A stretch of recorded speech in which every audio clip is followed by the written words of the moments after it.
تھا, دور سے اس نے کہیں مجھے دیکھا تو دور سے کہتا آواز دی مجھے, میں رکا تو آ کر کہتا, آ کر مجھے مسافہ کر کے مان کا کر کے مجھے کہنا سلف صاحب آپ کے لیے بڑی دعا کر رہا ہوں, آپ نے ایسا نسخہ بتایا میرے سارے کام اللہ نے کر دیے.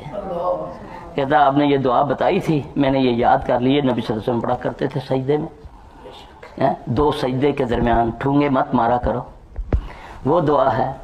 ذرا کر کے اپنی زندگی میں تھوڑی دیر کر کے دیکھ لو, اللہم اغفر لی, یہ 2 سجدوں کے درمیان کی دعا. اس پر کسی کو اختلاف نہیں ہے, کسی فرقے کو, لیکن کام چور ہوں نا میں, ظاہری ہوں نا, اس لیے مجھے نظر نہیں آتا. 2 سجدوں کے درمیان کی دعا, اللہم اغفر لی, اے اللہ میری مغفرت کر دے, وعافنی, مجھ کو عافیت عطا فرما, مجھے صحت عطا فرما, اللہم اغفر لی ورحمنی, مجھ پر رحم عطا فرما, وعافنی, مجھ پر عافیت دے, مجھے صحت, ورزقنی, مجھے رزق عطا فرما.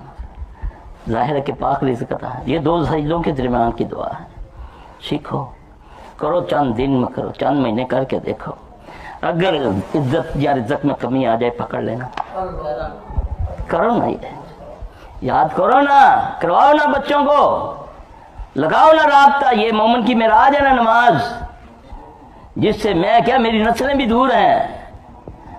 نہیں سویا رہا میرا پتر, رات ساری تم نے کالج کی پڑھائی کی ہے, سویا رہے میری بیٹی, ساری رات پڑھتی رہی ہے, امتحان آ رہے ہیں, میڈیکل کی اسٹوڈنٹ ہے, پتہ چلتا ہے کہ آخری ایام میں پاگل ہو گئی ہے.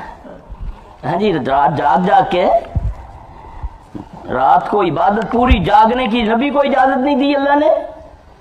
اللہ نے سورہ مزمل میں فرمایا تھا کہ نبی تیری جان کا تجھ پر کچھ حق ہے, کچھ سو اور کچھ جاگ. وہ خالق ہے نا بنانے والا, اس کو پتہ ہے کہ اس جسم کو کیا چاہیے, کس ٹائم میں کیا چاہنا ہے اس نے.